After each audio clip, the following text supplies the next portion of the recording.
lunchtime. My name's Amy. I'm the one that's been emailing you about all these things, and I work in the Faculty of Arts and Humanities on external engagement projects.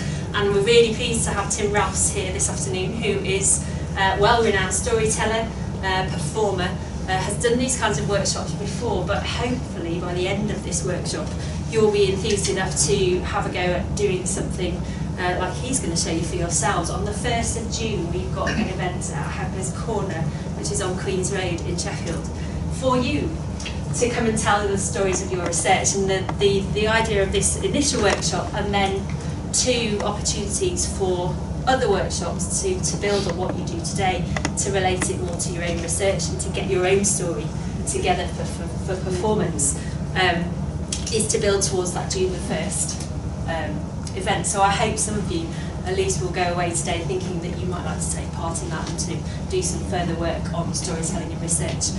Tim's going to start off with a bit of his own work, talk to you about storytelling in general, and then the second hour of the workshop will be more kind of over to you and looking at storytelling in practice in a way that's relevant to you. So I'm going to hand over to Tim now.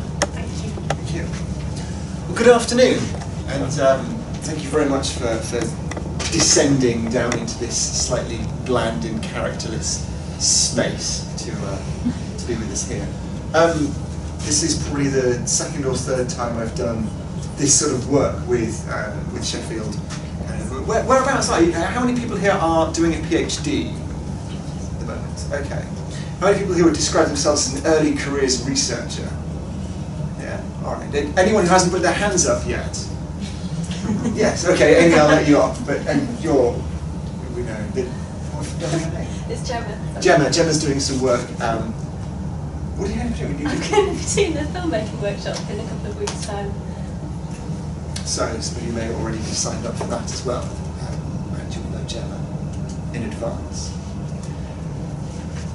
I am not just here to try and encourage you along to the June the 1st event to tell stories from your area of research. I'm not just here because I'd actually quite like to get some more work at Festival of the Mind with Sheffield University that I'd like you all to be involved with later on in September. I'm here because I'm a deep believer in narrative as a way of engaging with people.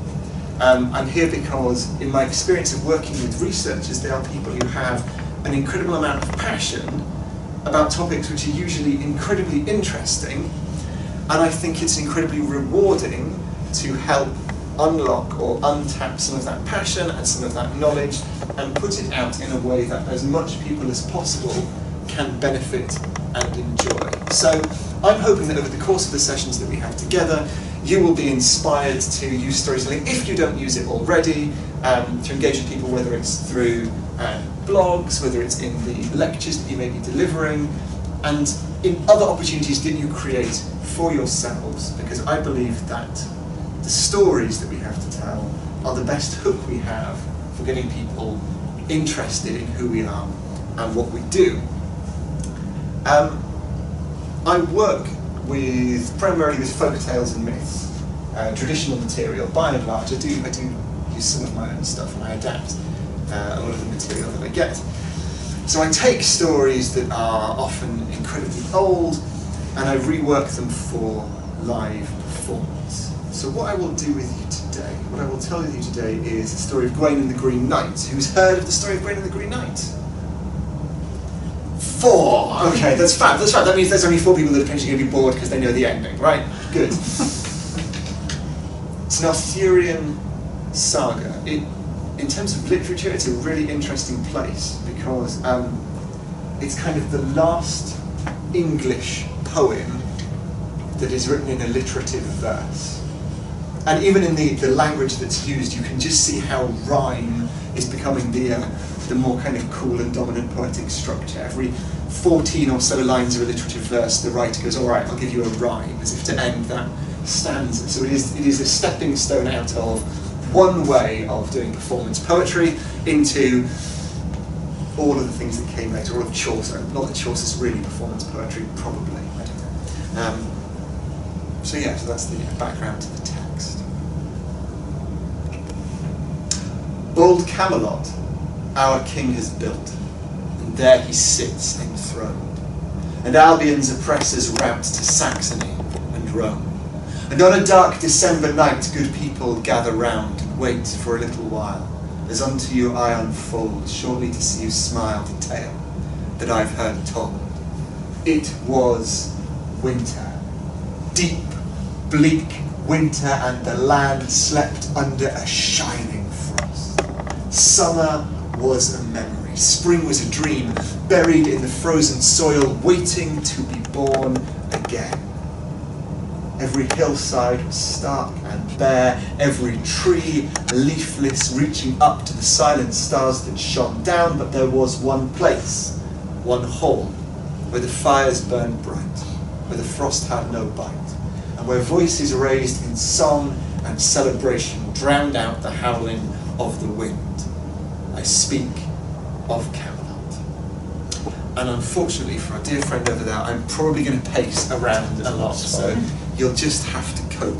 Picture the scene in Camelot. The round table spread all around, the great fire blazing in the middle. At every place, lords and ladies, knights and damsels of the highest character. Now obviously a round table has no head, but clearly the favoured seats belong to King Arthur, the background hero in all of these tales, Queen Guinevere, his wise and virtuous wife. And on either side of them, at this feast, we have Sir Mordred over here, the ambitious upstart, dark of countenance and hair. We have Sir Gawain. Now he's young and he's out to prove himself. And Gawain and Mordred are Arthur's nephews, and they are his most honoured guests at this feast. It's the feast of the end of the year, and the custom at Camelot is this: that everyone's plate is piled high. Great wheels of cheese are rolled around the room, and before everybody they heap lumps of the cheese. They cut meat from joints of lamb that have been boiled with beetroot to stain the flesh purple. There are great pieces of gammon that has been roasted with apricots until it is crackled and caramelised. Every goblet, every flagon is filled with mead or wine or beer, but the company taste nothing. Not a mouthful, not a sip, because this is the custom in Camelot. On the feast of the turning of the year, nobody eats or drinks until somebody either begins a new quest or somebody tells a story of a deed of great bravery that they have done in the year that's just gone by. And on the day when this story begins, nobody has a story to tell. And it's not because nobody's been brave, it's because the last year has been a year of war. Wicked King Lot has come down with his armies out of Orkney. They've laid siege across the lands of Albion. They've driven Arthur and his people away from Camelot, and eventually on the shores of Carmarthen in Wales, a great battle was fought between Arthur's armies, Lot's armies, and Arthur was the victor. Lot was slain. And this feast is a peace feast. And Lot's sons, Mordred and Gawain, who are Arthur's nephews, are the favoured guests at this feast. This is going to cement, secure the pacts of brotherhood that have been made. And so no one wants to tell a story about how bravely they fought in that battle, because nobody wants to risk causing any offence to our honoured guests. But that means nobody has a story to tell. And that means that everyone is sat there at their places with their forks, with glistening meat dripping from them, with the saliva pooling in their mouth, with the thirst in their throat, desperate for anything to say. And at that moment of silence, but for the crackling of the fire, there comes a sound of hooves pounding. First on the frozen hills outside, and then they rattle on the road, and then on the drawbridge, and then on the very flagstones of the castle of Camelot, and finally the door to the feast hall is thrown open, and in comes a rider on a horse the like of which no one has ever seen before. It's 19 hands high, it's vast, but the rider is big in proportion. On his back is a great axe, and there would be no helmet or shield that could turn aside a blow from that weapon. He is dressed all in green. His head, his face is obscured by a mask of woven willow branches, and he rides that horse. He jumps up onto the round table, and once, twice, 3 times he rides around that table, scattering the dishes, knocking the food this way and that, spilling the drink, and the company all fall back, and at last the horse and rider stop in front of Arthur. And the rider, that giant of a man, he steps down. He says, "I've heard in my travels of a great feasting hall called Camelot. Would any of you small people know where it may be?" Arthur stands up. He says, "This is Camelot. You are a stranger here. State your business." "This Camelot, this hut. But if this is Camelot, then one of you small people must be Arthur, who calls himself the king." "Yes," says Arthur, "I am king here. You are still a stranger. State your business." "My business? My business is sport, is a jest, is a game. This is the game I propose. You, or the bravest of your knights, will swing my axe and chop off my head. And then, in a year's time, if you're courageous enough, you will come to my castle, my green chapel. You will meet with me, and I will swing the axe and strike your head from your shoulders. Doesn't that sound like the very best sport? Are you brave enough, Arthur? Are you brave enough to play this game?" And Arthur, he looks around all of the noble knights and the great company of his court to see if anyone is brave or foolhardy enough to step forward for this challenge. And every single one of his gallant troops has just found an opportunity to look at the floor or reset their glass and fill it. Nobody will even meet his eye. And he worries what people will think of the reputation and the honour of Camelot. So he stands up again. And he reaches towards the axe that the Green Knight is offering. But his are not the fingers that close around the handle. They belong to his nephew, Gawain, who has also stood up, is reaching forward and is saying, "If my uncle will permit me, I will play this game." And a look passes between nephew and king, and Arthur nods. Gawain, he stands up on the table, he lifts up that axe, and the Green Knight, he laughs. He bends down, he stretches out his neck.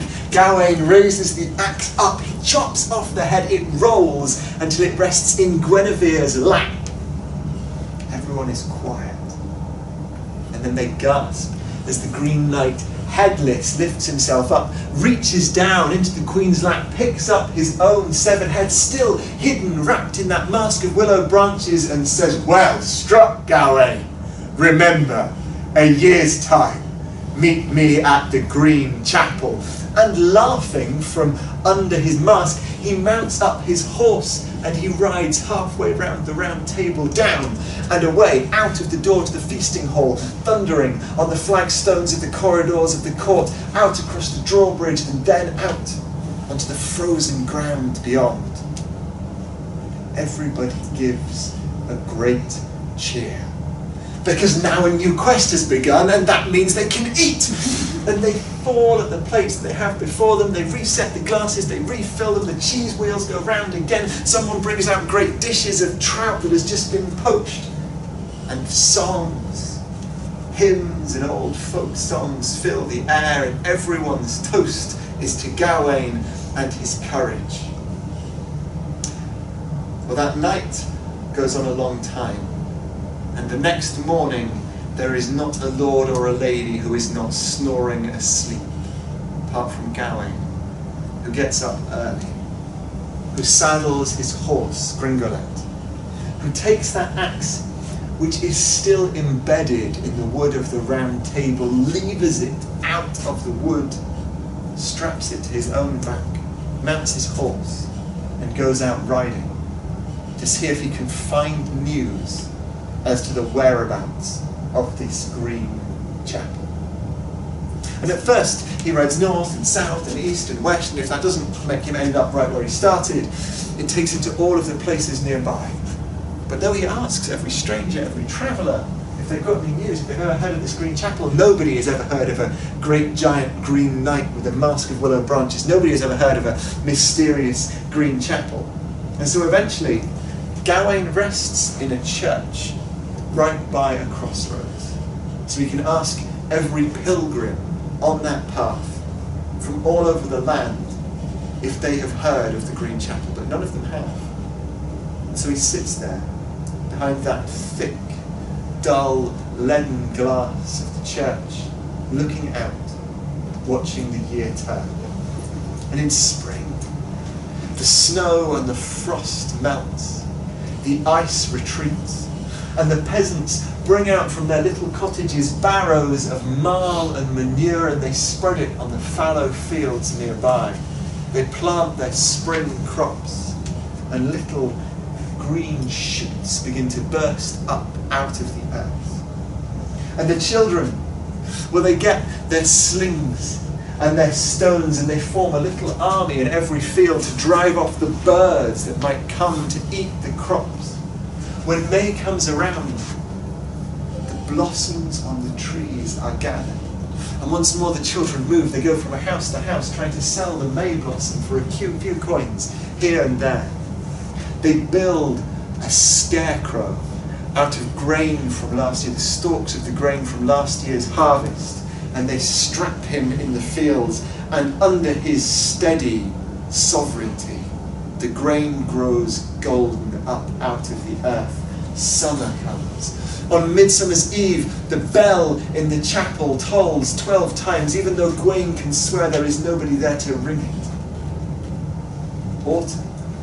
The harvest is gathered in. They take down that scarecrow, king of the fields. They behead him and they bury him in the earth so that he can lend his strength to the next year's harvest.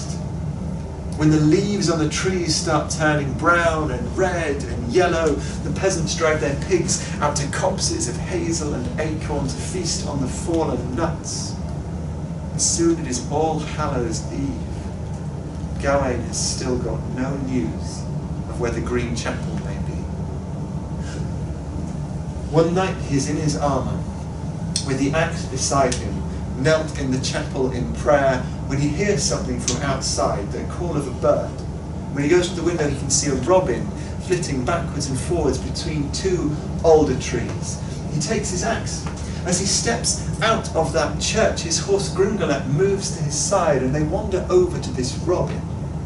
There are words carved in a language Gawain cannot read on the bark of both of the alder trees, and where the sap is touching the air, it is turning red. Red like the robin's breast, red like berries, red as blood. And as if in a dream, Gawain follows that robin. And the robin begins to dart off across the hillside, and day follows night, night follows day. The moon moves across the sky, and in this trance-like state, horse, knight, robin, they go far into the wilds of the countryside. And on a night when the snow is beginning to fall, Gawain stops his walking, ties the reins of his horse to a tree, builds up a little fire, pulls his hood up over his head to try and keep out the worst of the cold. He puts the axe up against a tree, and because he cannot bear to look at the axe, he takes his shield and he puts that over it. His shield, Gawain's shield, bears a 5-pointed star on the front. And he kneels by the fire and he tries to warm his hands. And while he's there, the robin darts into his hood and perches just on his neck, and he can feel its feathers rubbing against the soft skin of his neck. And in a voice whisper soft, a voice surprisingly human, the robin begins to sing. First he was finden faultless in his 5 winters, and if they failed never the frack in his 5 fingers. Till his appearance upon fold, it was in the 5 winds that Christ caught on the cross, so the credit tellers. I know that song, says Gary. My mother used to sing that song to me as a child. She sang it to me for the last time when she painted the marks upon my shield. How do you know that song, bird? And with that, the robin launches itself out of its hood, flies through the hottest part of the fire, shifts the smoke with its wings, and when it lands on the other side, it starts shedding its feathers. It starts changing its shape. It grows and it grows until Gawain realizes he is looking at a woman, and not just any woman, but a woman who is known to him. Morgana le Fay, Morgan the Fair, the witch, the wild, the wise, and she is wrapped in a cloak of feathers, and her chest is stained red with holly berries, Gawain hopes. He says, my nephew, it's a family song. Of course I know it. Tell me, how is my sister, your mother? How does she fare? Tell me, how is my brother-in-law, your father, King Lot? Gawain says, do you mean you've not heard? Lot laid siege to Camelot. Arthur has killed him. He is in the cold earth. And I don't want to speak about my mother, because before my father's body was even cold in the clay, I'd heard that she was in the arms of another knight. Morgana, she says, oh, Gawain, but don't you hold to that Christian faith that says you should always honour your father and your mother? Gawain, he waves his hand and he says, why have you brought me here? Why have I brought you here? This quest wasn't meant for you, bold knight. This quest was meant for King Arthur, and he, and only he, would have had the wit and the courage to see it through. You are going to come to ruin and nothing. And Gawain, hearing this, he drew his sword. He went to step over the fire. As he did, his aunt Morgana, she wrapped herself once more in her feathers. She took in the shape of a bird and she flew off through the trees, and Gawain went charging after her. For the forest gave way to a hill. And on that hill there was a castle so old it looked like it had been carved out of the very rock of the hill. And there was a light in the window. There was smoke rising up. So Gawain got his horse, Gringolet, and he went to this castle. There were no guards. All of the doors just seemed to be open, and he went deeper and deeper in. He could hear the sound of people gathered somewhere in a central chamber. Eventually he found that hall. It was a low-ceilinged room. There were fires burning here and there, and the smoke was caught and taken up through cracks. The people in that place were sat around on furs and rugs, and there were musicians playing. The only person seated in a chair was seated in a throne of carved wood. He was a man with a big, red, bushy beard. And when he saw this stranger in his court, he said, come in, you are welcome here. Come, tell me your name, tell me your business, sit with us, eat with us, drink with us. Who are you? And Gawain said, I am Gawain of Camelot, and I would love to sit and eat and drink with you, but I am on a quest, and if I do not find the Green Chapel before the turning of the year, my quest will be failed. Well, said the Lord of the Hall, you are in luck, because you have tonight and 3 more days before the day that is the turning of the year. More than that, the Green Chapel is only a few miles ride away. Stay with me, Gawain, be my honoured guest, a knight of Camelot. I have heard of your deeds and your exploits. Stay with me for 3 days. Feast with me every night. And then on the 3rd day, I will have one of my riders take you to the Green Chapel. Gawain said that would be most generous. I would delight in being your guest.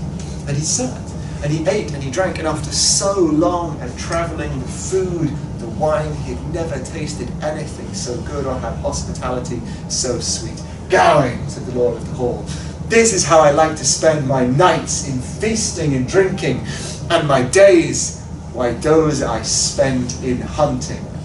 Will you join me over the next 3 days in my hunt? And Gawain said, no. I think instead I would rather spend the next 3 days in prayer, if you have a church or a chapel in your hall. Well, I do, but we don't really use it, said the Lord. What do you expect to gain from prayer? I'm a little concerned as to the state of my immortal soul. Play a game with me, Gawain, said the Lord of the Hall. Play a game with me. Whatever you gain from your days in prayer, give that to me. And what I win from my days in hunting, I will give that to you. And each day we will weigh up who got the better prize. Does that not sound like great sport? Gawain said, yes, that sounds like a good jest.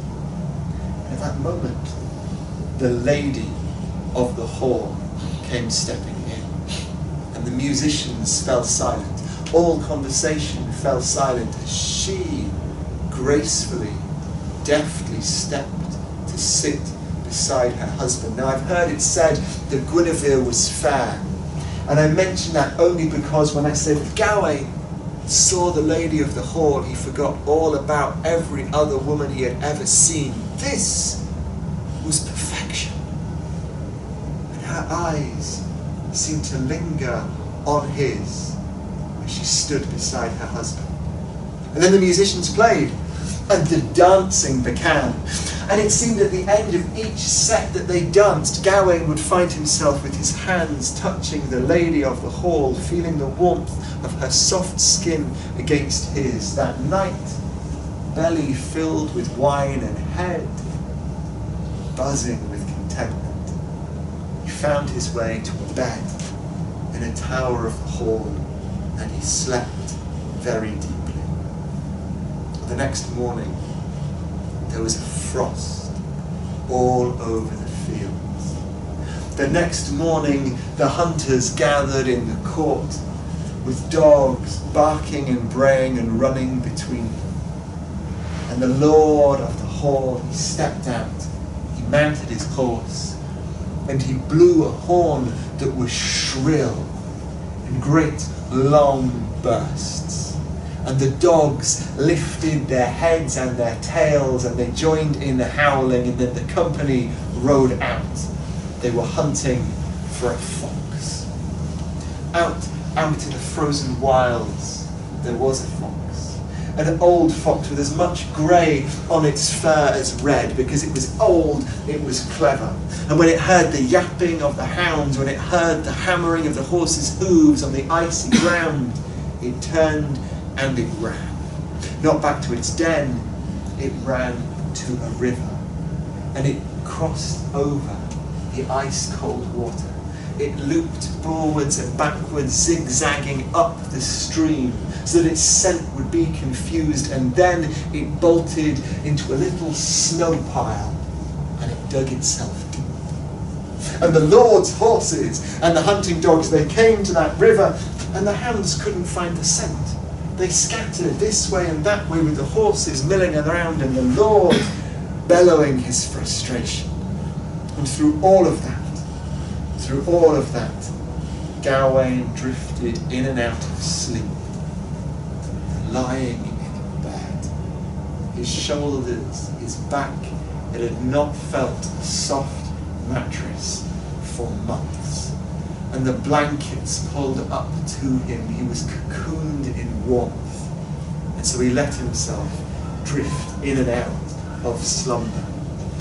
Then he heard a sound, oh so quiet, of footsteps outside his room.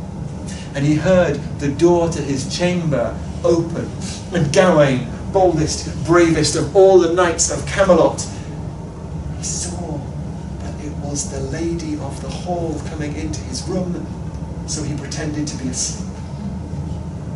But she came right over to the bed. She sat down on the mattress next to him. She began to stroke one finger over the sheet covering his shoulder. Gawain was acutely aware that underneath the blankets he was naked. And so he realised he was going to have to effect a great pantomime of waking up. And he did. He jerked awake. He was surprised. How easily you are taken, Gawain, she said. You are like a fortress, the gate of which is open and unbarred, the drawbridge lowered. He said, yes, how easily indeed, and like that fortress I must surely surrender and sue for peace. No peace, she said. No peace I would give for you, no, instead I think I would ransom you for a very high price. Tell me of your deeds of bravery. I want to hear them. And so they spent the morning in conversation. And that conversation seemed to go like this. The lady of the hall would try and give Gawain a compliment.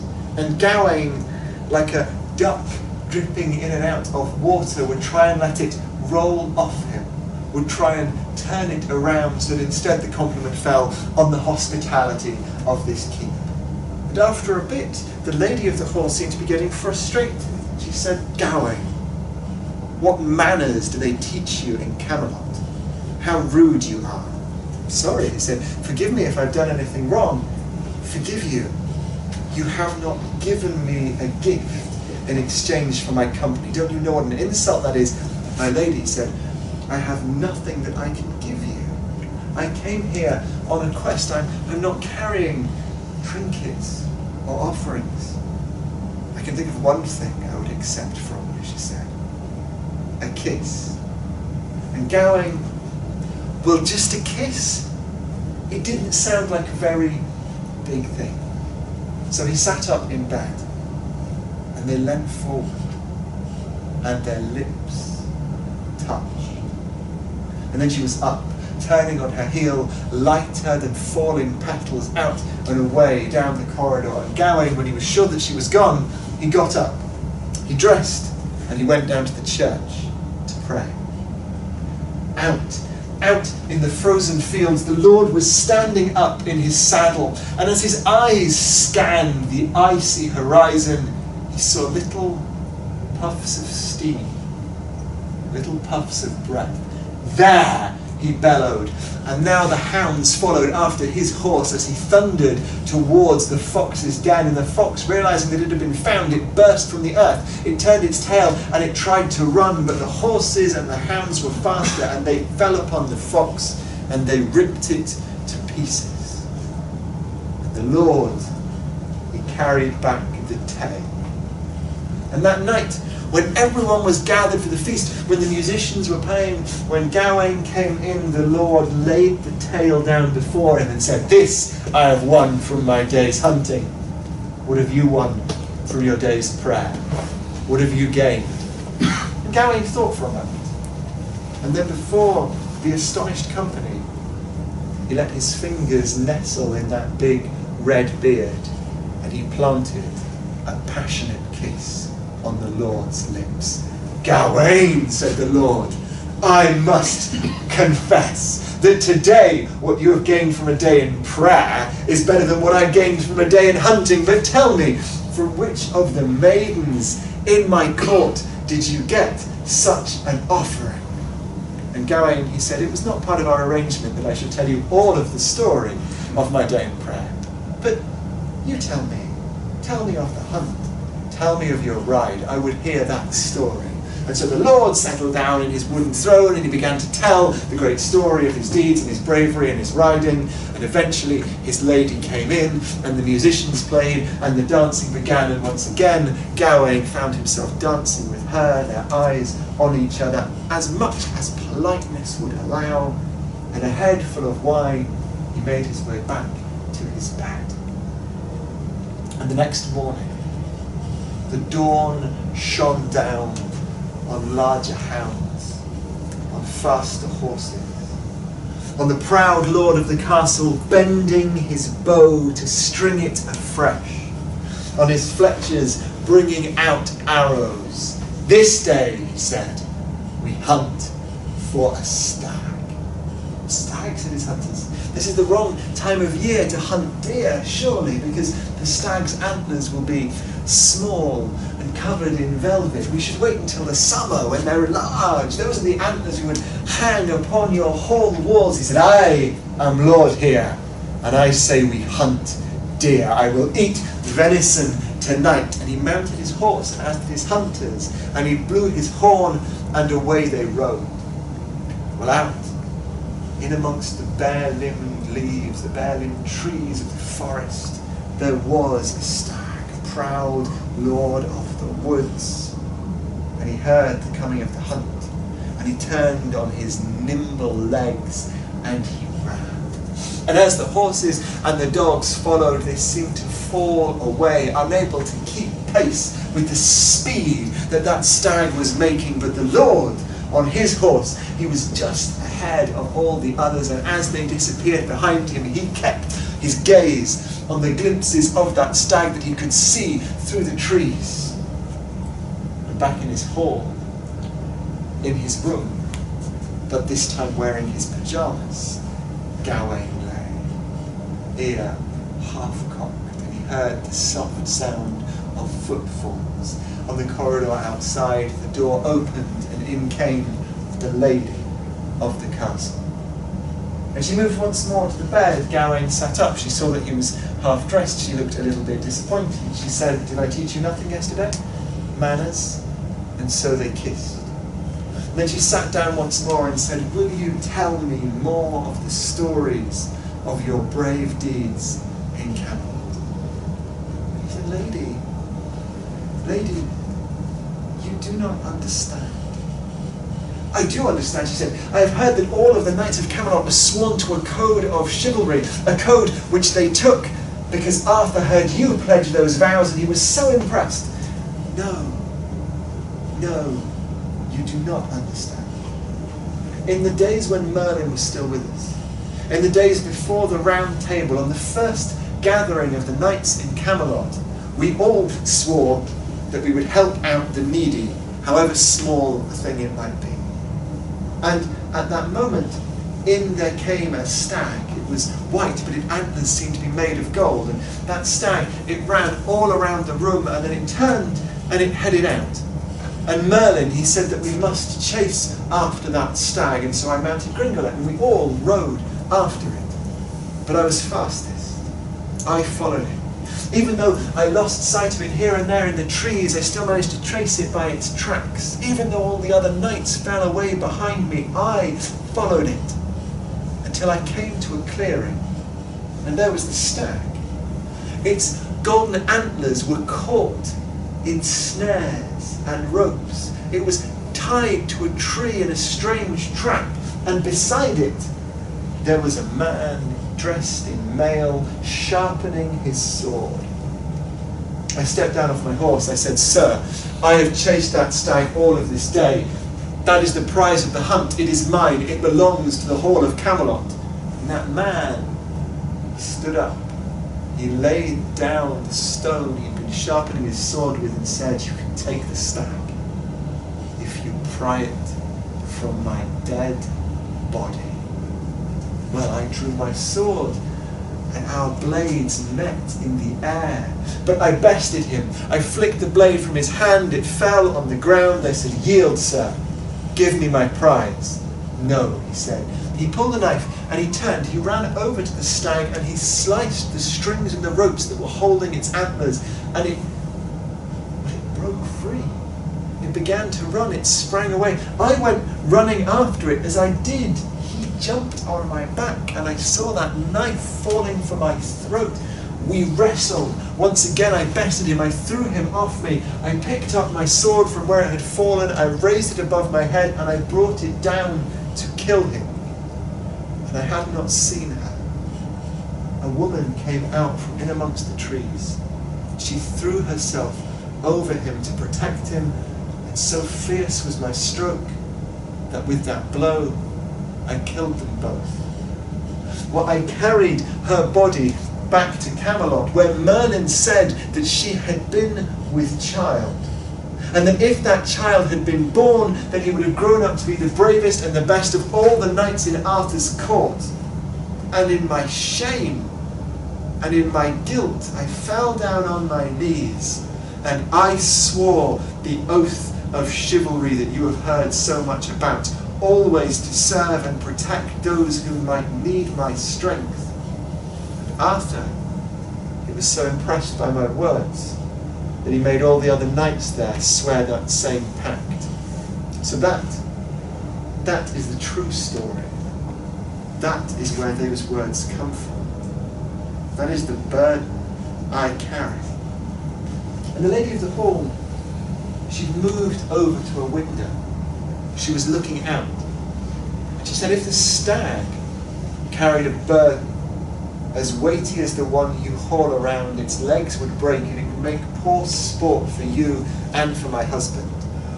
But the deer in the forest live well and live free, and they do that because they love the life that they have. Is there so little in this world, Gawain, that gives you cause to love life? And with that she stepped over him to once more, and she pressed her lips to his, and she left him with that wondering question as she turned and tripped lightly out of the room. And away in the forest, the lord of the hall, he caught sight of the deer which had moved out of the dense mass of trees and was now in the fields. And he pulled the string of his bow and he fired. And that arrow flew through the air and caught the beast in its flanks, and it tripped and it fell. And the rest of the hunters caught up with it, slit its throat, grollocked it, dragged out its entrails and left them as a share for the carrion birds that were flocking to them. And they brought the beast back to the Lord's hall, where, though they were only small and velvet covered, the Lord of the hall placed those little antlers at Gawain's feet, saying, This I won from the second day of hunting. What did you get from your second day of prayer? Gawain? Well, it didn't surprise anyone so much now. He put his hands in the Lord's beard, and once and twice they kissed. And everyone fell about and laughed, and so did the Lord, and he said, Gawain, you must tell me, I insist, from whom did you win such prizes as this, such sweet kisses? And Gawain said, it's never part of our arrangement that I must tell you the story. Well, said the Lord, I will tell you this. This day, your 2 kisses are far finer than these 2 antlers. Your day in prayer has bettered my day in hunting. They feasted, they drank, the lady came in, the musicians played, once more they danced, and once more, head full of wine, Gawain made his way to his bedchamber. The next morning, where the rays of the dawn sun glinted off great, long spears. Spears with sharp 1.5 foot long points. And each of those spear points finished with great quillions, because these were big boar spears. And the boars were known to run up the spear that had been stuck in them and gore the people holding it if they were not well made. And the hunters, they crossed themselves and they said their prayers as the Lord marched backwards and forwards, blowing on his horn, bellowing that this day they would take a boar, and then from out on the fields there answered an awful roar, as if the boar had heard them and was bellowing back its own challenge. So the Lord mounted his horse. The greatest dogs in his castle came with him, and all headed out to the boar's burrow. And they crept up to it as quietly as they could.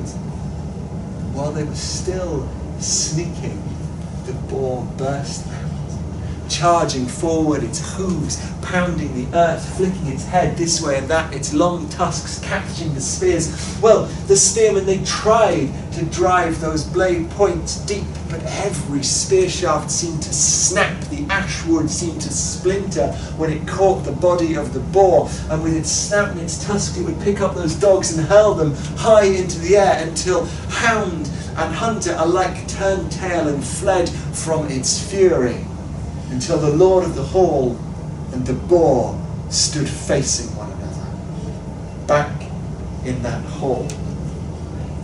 Gawain was standing at the window as the lady of the hall came in. She saw him fully dressed, looking out, and he said, Lady, I have thought on your question, and I have nothing to live for that can give me joy. because tomorrow I go to the green chapel. Tomorrow I will give my head to the green knight, and with a single blow of an axe he will chop it from my shoulders. So how can you tell me that I should love life and find joy?" And she laughed. "What are you laughing at?" "Gawain, I much prefer you with your head. And as for this encounter with the Green Knight, I will help you."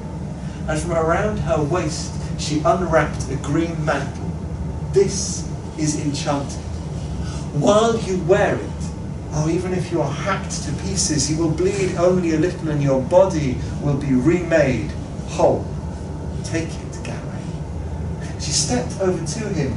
She began to wrap it around his body. As she did, he felt a fire inside him, a joy that he might survive, and a great passion.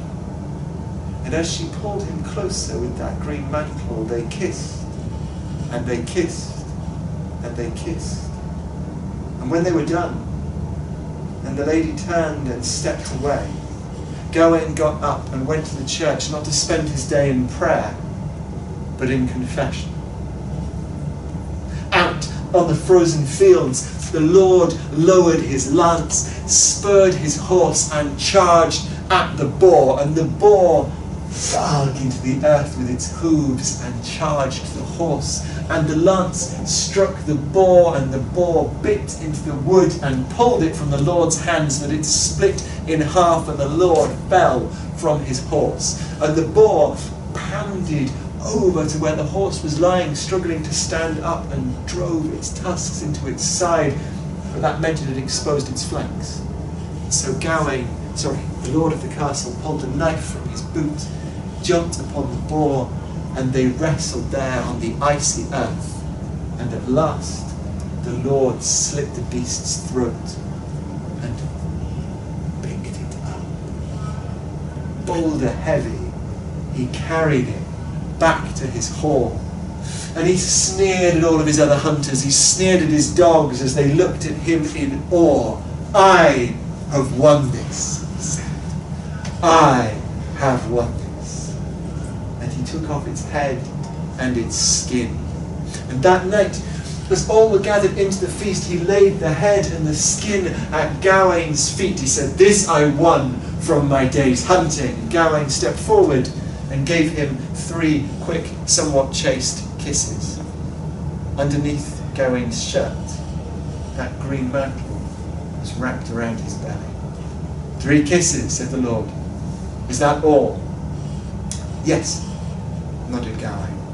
"Well then," said the Lord, "I say this, on this day the prize of my hunting was better than the prize of your prayer."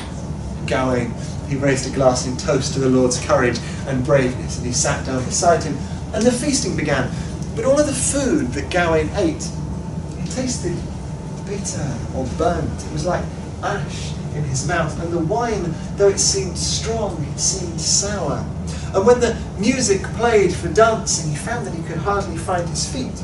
And the lady of the hall, well, her eyes didn't seem to find his at all. She seemed to want to spend time only with her husband. And that night, too full of drink and staggering and swaying, he found his way to his room. And that night, he had strange dreams. In his dreams, he thought he saw a great shadow and a fire.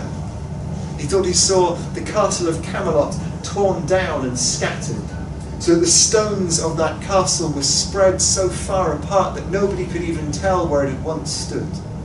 He thought he saw King Arthur slain, and he thought he saw his own brother Mordred's sword in the king's chest. And he woke up the next morning filled with fear and distress. When he looked out of the window, there was no sign of any hunt. There was Gringolet, his horse, and there was another rider on a grey mare, a rider that was all wrapped in grey sacking. Gawain put on his armour, his mail. He took his shield, that great heavy axe. He went down. He mounted Gringolet, and without saying a word, the grey rider turned, and Gawain followed it. Out of that hall, through the woods. And they had ridden a few miles when the grey rider turned and said, Gawain, Gawain, don't do this. Don't go to the Green Chapel and give away your life for nothing. Come back. You have been the Lord's favourite guest. Come and stay with us, live with us, be a knight of his court, and be thought a coward. No, said Gawain, I will fulfil my vow. All right. You're worried about being thought a coward. Go and meet the Green Knight, and draw your sword, and do battle with him. He's a giant of a man. He's a great warrior. If you best him in combat, no one will think that you are a coward. No, said Gawain, they will think that I am an oath breaker. That would be worse. I will go, and I will meet him, and I will fulfill my vow. Very well, my nephew. And Gawain turned, and where the grey horse had been, where the grey rider had been beside him, there was nothing. No, there was a robin, catching the wind with its wings, flying away. He followed the path as it descended into a gully, and the earth rose up on either side. And he came to an opening, a place where trees rose up, 4 of them, and in the middle, a mound of earth with grass growing over it. A little door of 3 stones balanced on each other. And before that, a great stump of a long dead oak tree. And sitting on the stump was that knight, dressed all in green, face covered once more in a mask of woven willow branches. And the Green Knight said, Well met, Sir Gawain. I did not think that I would see you again. Ah, and you have even brought my axe. Gawain said, It has been my hated companion on this journey. Let us be done. And he gave the axe to the Green Knight. He knelt down in the earth and placed his neck on the wood of the oak stump. And the Green Knight lifted up that axe blade and let it fall. But just before the sharp metal would have met that soft Christian neck, he pulled the blow. He said, Gawain, what is this? What do you mean, what is this? Said the knight. You are meant to be swinging at me. Why do you stop? I stop because you jerked your head back as if you were trying to shrink your neck into your shoulders like some sort of tortoise. When you swung your axe at me, I stayed still and steady. At least show me the same in return. All right, said Gawain. Your words have shamed me. I will be still. He rested his nose on the wood of the oak stump. And once again the Green Knight lifted up the blade and he brought it down and it dug deep into the wood of that stump. But it had missed Gawain. And as he turned his head, he could see his reflection in the metal blade as it was buried into the wood. And he stood up and said, What is this? When I swung at you, I swung once, and I swung true. Why do you taunt and tease and torment me so? And the Green Knight said, I would that there were no secrets between us before I kill you. And he lifted off his mask, and his great red beard spilled out. I have been the Lord of the Hall. I have been your host for the last 3 nights. I'm sorry, Gawain, but Morgana Le Fay has me under enchantment. When I rode to Camelot, I was meant to ensnare Arthur, but you instead have stepped into her path, and now it is you who I must slay. Oh well. And he lifted up that axe once more. If there are to be no secrets between us, said Gawain, do you want to come in and save the door? If there are to be no secrets between us, then there is something I should let you know. And he lifted up his surcoat and he reached inside and he undid that green belt, that green mantle, and he said, This were your wife. Well, she gave it to me because it's enchanted, and he went to put it in the Green Knight's hands. And the Lord of the Hall laughed. He said, My wife and I, we are hunters both, though I fancy she is kinder to her quarry than I am to mine. Keep it, Gawain, it's a strip of green. It is nothing. So Gawain wrapped it around his wrist. He knelt down and he stretched out on the oak stump. And for a third and a final time, that great shining axe blade went up into the air, and the Green Knight brought it down. And when it had thumped into the oak, a spray of blood fell across the land. And it hit the cold snow so hot that you could hear the icy earth crackle. And in that moment, it was almost as if something turned, something changed. It was almost as if every tree nearby remembered that spring was coming and began to pull sap once more up through its body. At the falling of that blood, every beast and every bird that was slumbering throughout the land shifted a little, began to wind up the dreams of its hibernations and to remember its hunger and the flow of blood and the coming of spring and the life once more. And Gawain, he sat up. Because whilst the blade had cut him, whilst the blade had cut deep into his neck, whilst blood was flowing, it had not severed any major blood vessels. When he put his hand to the wound, he could already feel the blood clotting. "You've spared me," he said. "I have spared you," said the Green Knight. "I have spared you for your courage. 3 times I swung at you for the 3 days that you stayed with me. For 2 nights you resisted all of my wife's charms. And on the 3rd, well, your only crime was loving life. And that is a small crime in one such as you. And you have confessed it. And you would have handed over that green belt. I say that you have passed Morgana's test."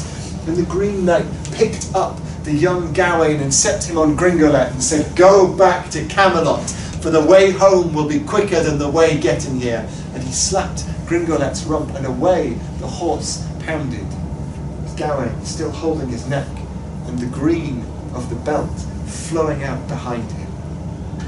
Winter. It was a deep and a bleak winter. Frost on all of the ground. The hills bare, the trees extending their brittle limbs towards heaven where silent stars shone down, but there was one hall, one place, where the fires burned bright and the frost had no bite, and voices raised in song and celebration drowned out the howling of the wind. I speak, of course, of Camelot. And on the night when this story ends, a great company was gathered in that hall. And before each and every place in that hall there was a plate of rye bread laid out, and the cheese wheels rolled around, and the lamb stewed with beetroot, and the gammon with the apricots roasted on it. Everything was served up, and every cup, every goblet, every flagon flowed over with mead, with wine, with beer, and the company waited in eager and expectant silence. And they heard the sound of the footfalls pounding on the frozen ground outside. They heard the change of the clatter of the hooves over the drawbridge to the clattering of hooves on the very flagstones of the hall of Camelot, and then the doors of the feast hall were thrown open and in rode Gawain. And the roar of celebration as he came in would have lifted the rafters off the hall. Arthur had him stand on the round table and recount the story of his deeds, much as I have told it to you. And he finished like this: "From this day onwards, I will wear a green belt around me to remind me of my infidelity and of my weakness on this quest."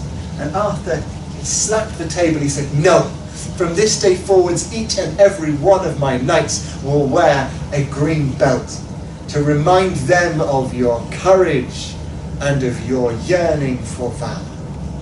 And at that, the company gave a cheer, because that was the official end of the story, which meant that once again the feasting could begin, and they ate and they drank, and their songs were sung, and the toast was to Gawain. But he wasn't there. He had slipped out of the celebrations. He had climbed up the stairs to the battlements of Camelot, and he was walking along the cold walls on his own, looking out over the land around him. And he felt a presence behind him. He didn't need to look around to know who it was. His aunt, Morgana le Fay, Morgan the Fair, the witch, the wild, and the wise, all wrapped up in one. And without turning, he said, "How can it endure? How can Camelot endure when its foundations are the frailties of mortal men? I killed someone in my haste, and from that Arthur forges the oaths of chivalry. I was infidelities, and from that he proclaims that we shall all wear a green sash. How can Camelot last?" And Morgana laughed. She said, "Oh, my nephew, it won't last. This great castle will be scattered, its stones spread so far apart that none can remember where it once stood. And your own brother Mordred will drive a blade into the belly of King Arthur, whom you adore. But in the dark, dark times that will come after his death, the stories and the songs of your deeds will brighten the winter nights of the people of this land. And if any are to remember courage and chivalry, it will be because they know the stories of the deeds of you and your kind. Get back into the hall, Gawain. They are calling your toast. They are singing songs in your honour." And Gawain turned, wandered back into the feasting hall, to the warmth of the fire and the last hymns of the old year. So to the Lord sing praises, all you within this place, and with fond love and brotherhood each other now embrace. The holy brood come turn the year, and fill us all with grace, and tidings of comfort and joy. Comfort and joy, glad tidings of comfort and joy. Thank you.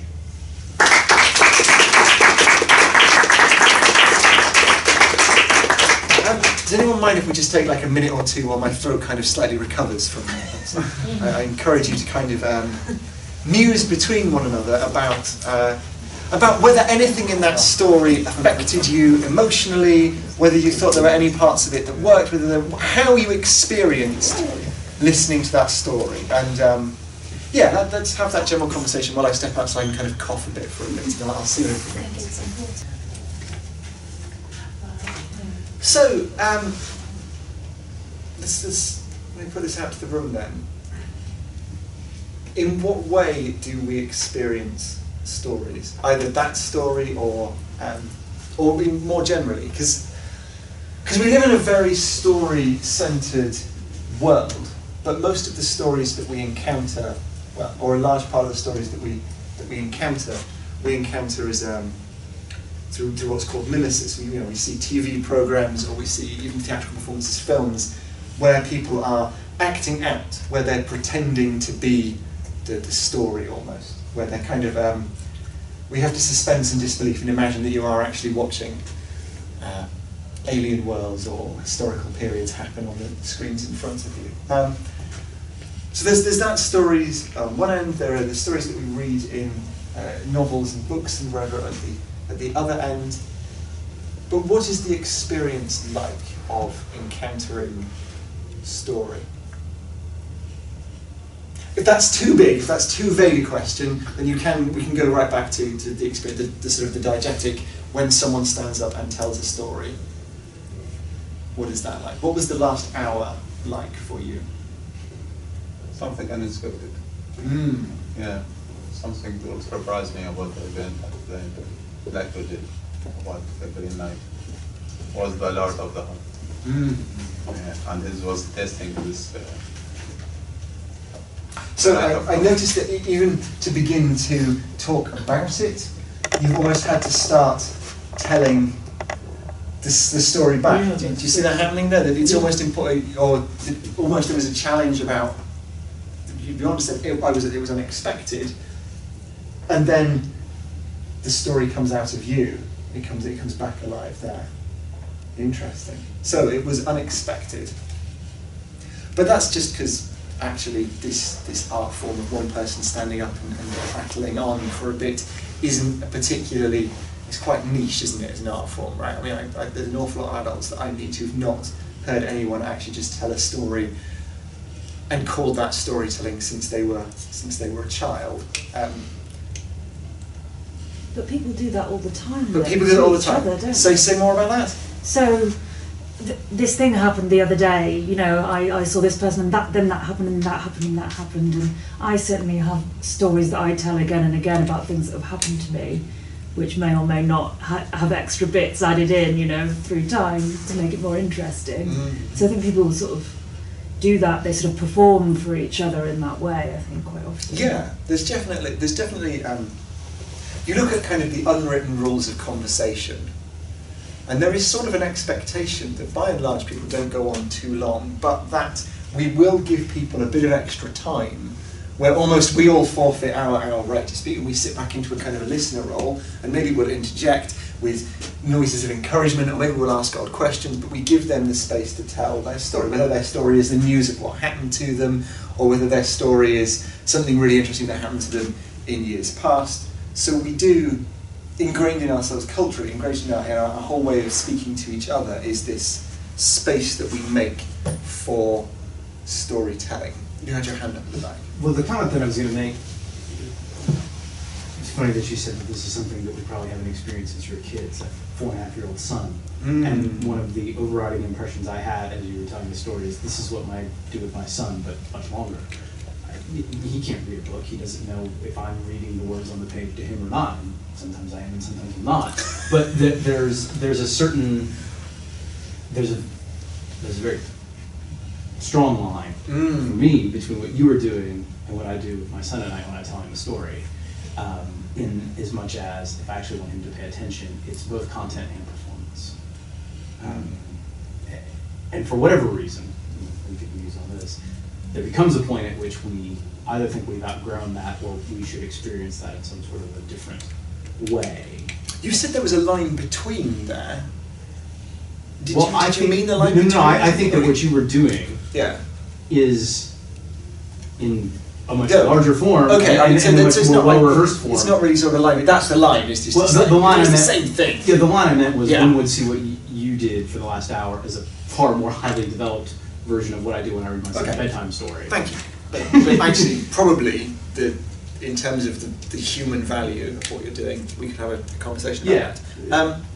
So, and it's really interesting that for about the last 3,000 years, because there are Greek texts that go back that far, that say that storytelling is ridiculous, and that it's ridiculous that there are people out doing it in the street to other adults when it clearly belongs with old nursemaids and the children that they are looking after. And it seems like culturally, actually, storytelling kind of oscillates between being a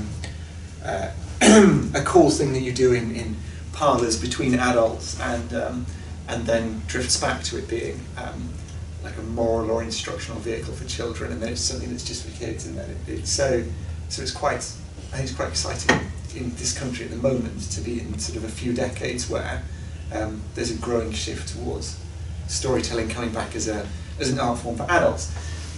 A lot of that's driven by what's going on in the States at the moment, and in the States, a lot of the storytelling revival that's happening there is about sharing personal and anecdotal stories. In this country, that's just catching on over here, in this country, because it's grown more out of the folk revival of the 70s, it's far more been about trying to rediscover the folk tales and folklore of the nation, and and then kind of bring them back to life in all forms. Do come in. Okay, so let's leave story for now. I'll try and fit in some questions and answers at the end. Can we move some chairs around and split yourself up into groups of about 3 or 4? And the topic that I want you to discuss in groups is, what are the challenges that I have, or that I am aware of other people having had, when it comes to talking about their research to other people, either other academics from different disciplines, or other, let's even call them members of the general public, people from outside the world of academia. What are the challenges that you have faced, or that you might face, in in talking about your fields of speciality and the work that you do. And we'll come back and we'll feed that back in about 10-15 minutes. So go on, quickly. Well, not quickly. If I say quickly, I want to quickly. Not a quick one. Narratively, what were some of the things that came out of that discussion? None of you have any challenges when it comes to talking about your research. No. Okay, go on. I think it depends on the field, and also this is one. What is your field? And are you able to make a story out of your field? For example, if a person doing statistics or mathematics or studying engineering or something like that. So this itself is a big challenge. While, for example, a person doing art and literature, poetry, novels, whatever. So the field might enable him to make a story to tell. Moreover, to whom you are addressing your story, to whom you are telling your for example, your research. If you are telling your research to a group of people who are specialized in your area, so of course the way the language or the contents or the information would be different from telling your research to someone who is not involved in your research area or even not involved in academia. What is your research area? So I'm doing literature. Yeah. So would you say that it's quite easy for you to? No, I'm not saying that's quite easy, but for example, if it might make things easier, but it's not itself as not itself easy. No, I think there is a lot of truth in that. There are it's almost about history and how history feels like it lends itself to stories. So there are going to be subjects that are easier to see narratives in. But I was at an event, the Crucible project earlier on this year, and there was a woman who was studying computational algebra.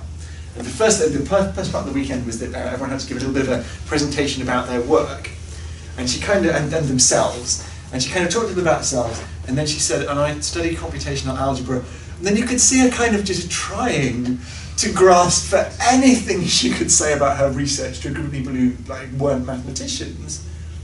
And then she gave up and she went back to talking about her family. And that evening over dinner, she was talking about what she did, and she was talking incredibly passionately about what she did. And not only that, a lot of what she was talking about was how hard it was to talk about what she did, and she was exploring all kinds of bizarre metaphors. And I don't know that she even realised she was doing it, but over the course of dinner, she was quite capable of telling loads of stories. And it was all stories, it was all metaphors that she was using to describe what she did to other people. So I think you're right. I think there are some subjects that more obviously give us narratives. But I think also there are some subjects, and maybe it's because of the way we approach them, maybe it's because of our expectations, or other people's perceived expectations, where we don't find the narratives in certain settings when they are still there. So and by and large, we're from an arts and we're all arts and humanities and languages. Is that right? Yeah. So apparently you're all in the shallow end of the pool, the easy subjects. But so good. That'll be fun. Anyone else? Go. I was thinking that in an academic environment, people expect you to speak in a certain way, and you're going to be comfortable because you've been doing it, and you speak differently to if it's going to be a different audience. And because I'm not a first language speaker of English, I find speaking academically easier than trying to be creative in English, because so I'm probably gonna sound very as boring as if I was reading an academic paper.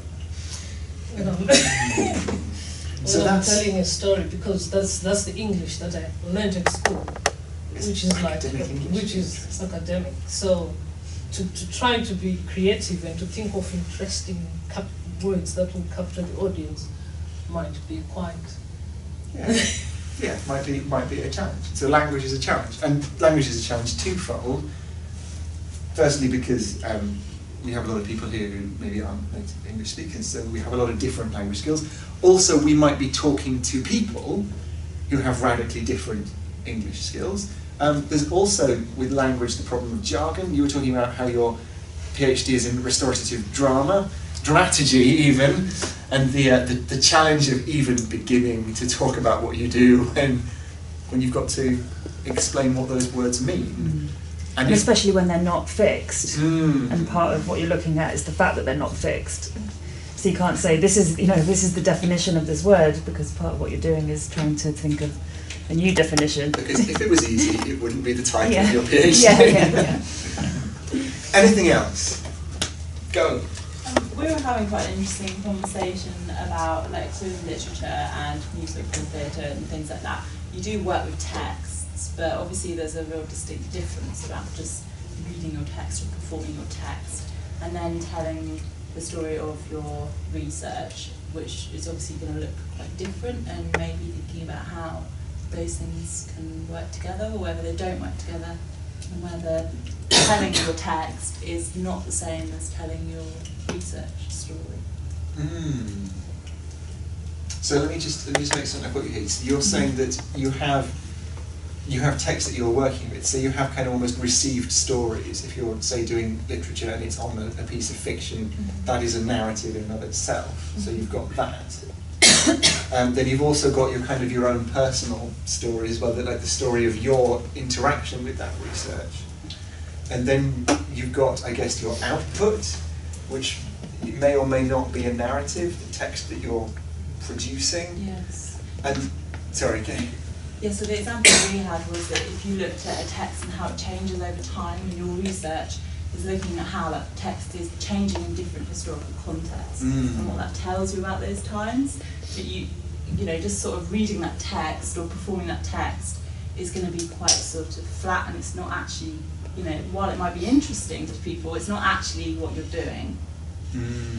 So are you, and we also talked about the problem of then when you're with, you know, school kids or younger people, do you just revert to just literally working with the text on a sort of simpler level, maybe performing that text, or do you try and tell that slightly more complicated story?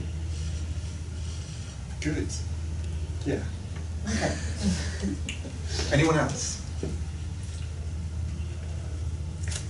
I have a topic on Soviet literature, and my narrative is inscribed inside the narrative of the Cold War. And as we know, history is always written by the winner. So I am working from the point of view of the one who lost the Cold War. And we are, until now, in this narrative of the Cold War. We are still living with the same references, cultural references, but from the side of the winner of the Cold War, from the capitalist side. So when you deal with events and questions from the other side, you have, you know, a problem when you explain to people, because you cannot get it because they are inscribed in another narrative. Yeah. Okay. So they've grown up in a particular culture, which gives them a whole set of inherited positions. And you also said earlier on, and you were talking about music as well, it's very hard for anyone to feel like they're even interested in why do we care about Soviet communist narratives? We're done with communism, aren't we? Or where does that sense of your research being significant come from? If it's something that's niche, or if it's something that is over. Are you going to? Can you say a little bit about your research? Because that was one of my top problems I have talking about my research. I study the Mexican drug war, so I guess it would be a bit dangerous to talk in detail about it. I guess it could be. You never know. So I guess I really don't talk about it to my friends or my family, to be honest. They just ask me, "How's your writing going?" "Oh, good. Oh, cool." That's all. So yeah, that's pretty much it. You also said that you're not really interested in publishing. Yeah. Which that's like, I don't think I've met an academic yet who said that. Well, I don't. It's not like I'm really excited about something like that. I think I'm like going towards the route of applying because what I'm studying is very like applicable, very practical. I think at the moment, right now, I don't know if I'm going to try.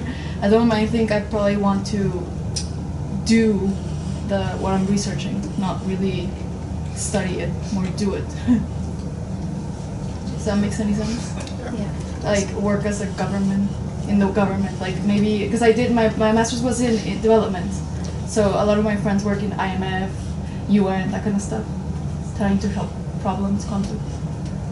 Anyone else? We'll have one more quickly. Go on. Yeah. Yeah. So also there's another point, is that the ability of involving others. For example, the story that you have narrated. So I'm familiar with the story. I've read it 10 years ago. But if I'm given the chance to narrate it again, so I would not impress people the way we did.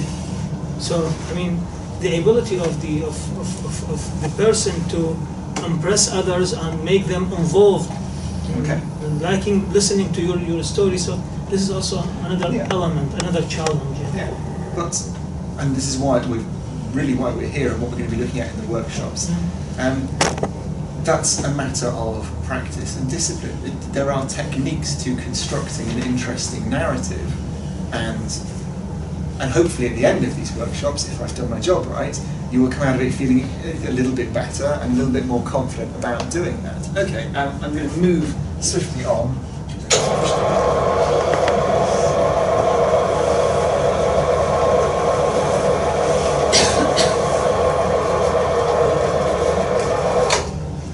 So, very briefly, when I think about narrative in terms of public engagement and the value of narrative in public engagement, I boil it down to these 3 points. The first one is engagement, because I think stories are inherently engaging. Feels almost tautological here. There are a lot of storytellers that get very excited about things like mirror neurons and the state of neurological research. And I think actually they're jumping the gun on what that research says. But, to paraphrase, if you do something, or if you feel an emotion, you get a certain brain state. If you are telling someone about that thing, you get a brain state that is in some ways similar.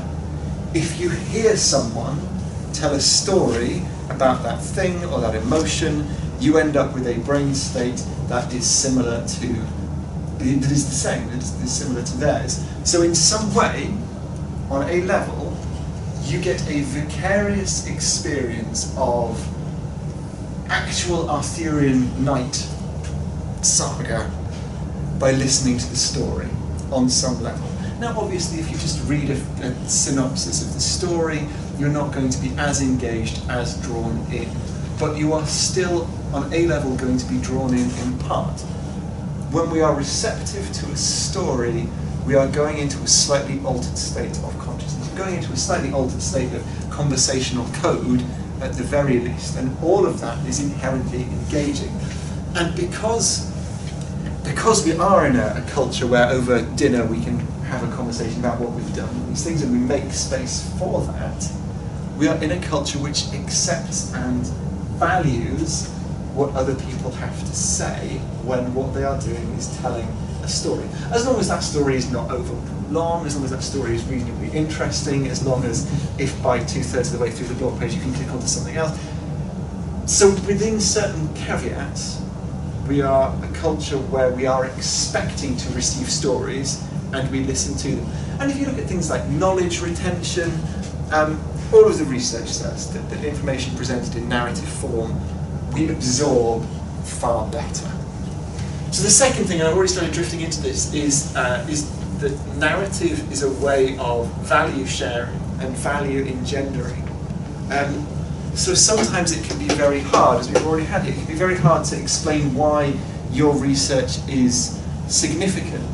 I was working with a guy who did research into sarcomas, which are a form of cancer. And initially that sounds really exciting. So people are initially very excited when I say my research is into cancers. But actually sarcomas are a very small type of cancer.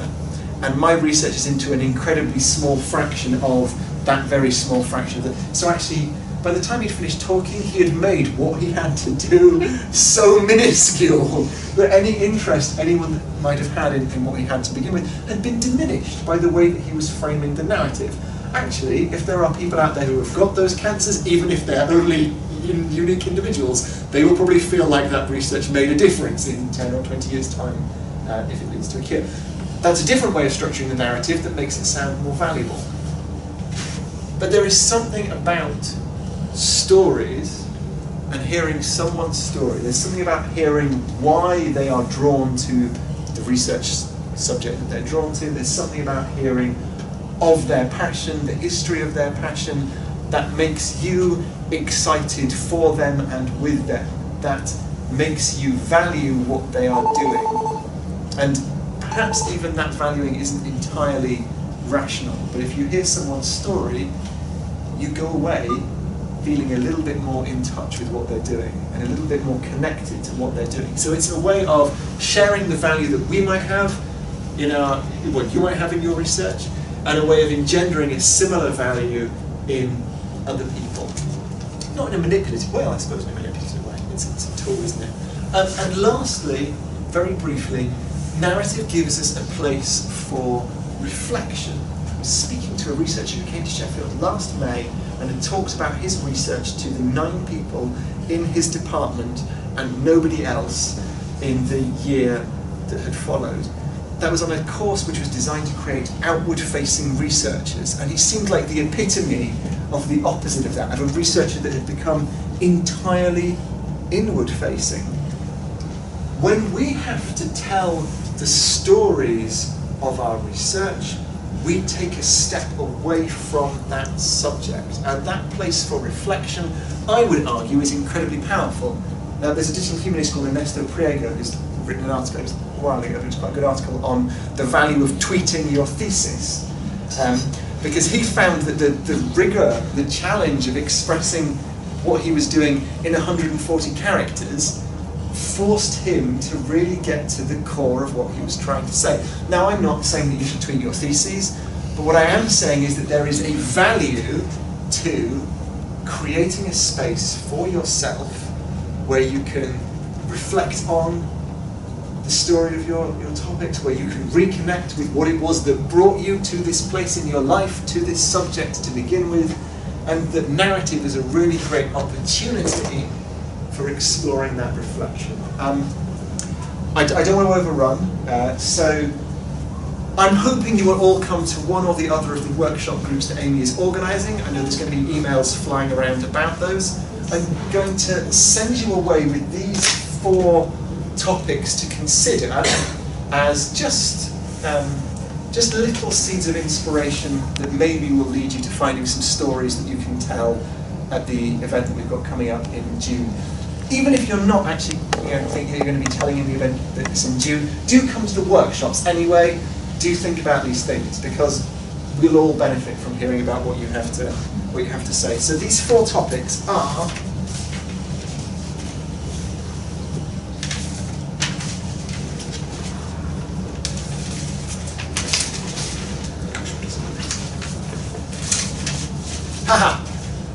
are there any interesting moments or key moments in your life that have led you to your current field of research?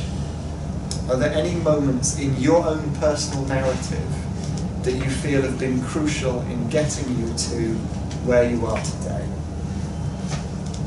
Are there any particular parts or areas of your research that you are very passionate about? Are there any subtopics and things? Is there anything that really gets you inflamed and excited? Because I bet if there's anything in your research that actually gets you really excited, we will be able to find a way that you can talk about. Who was saying that it's very hard to find the passion when you're talking about your topic, and that people are more interested when you can tell that what they're talking about is something they are passionate about? So, are there any particular parts of your research that you feel passionate about? Are there any interesting historical characters associated with your field? Because one of the things that you can do, and I use this a lot with the sciences, if you've got quite dry data now, if you can put it in some sort of context historically, you can link it to and let's face it, a lot of historical academics are quite eccentric, wonderful people to talk about, and we should definitely value their eccentricities if that means that people are going to be interested in what we have to say. So yeah, are there any historical characters, if you're doing music theory or drama theory, if there are any people who are studying literature, are there any anecdotes from the lives of the people whose work you are studying that are interesting, or that might allow you to frame talking about the work that they've created? And lastly, are there any key moments historically that have led to shifts in paradigms of thought? And what I mean when I say this is, I'm thinking about something like what was going on in the scientific community. This is a massive example, so feel free to take smaller or whatever. What was going on in the scientific community when we switched from the idea that the Earth was the centre of the universe to the idea that the Sun was the centre of the universe? The shift from the geocentric to the heliocentric model is incredibly exciting, because you had loads of interesting characters like Galileo and the various members of the Inquisition that were on sort of the other side, and you have things like Tycho Brahe and his arguments with his students, and it's all hinging around a transition from people thinking about things in one particular way, one model of thought, to a transition to another way of looking at the world. And those moments of transition, those moments of almost crisis, always, I feel, bring up a lot of interesting stuff. And actually at the workshops, I might talk a little bit around Darwin and what was going on in kind of the scientific world around when he was doing his publications. So, thank you very much for being here this afternoon. I hope it's been interesting, and this is sort of the first step to what I hope will be some really fruitful work. I look forward to seeing you at the workshops. Thank you.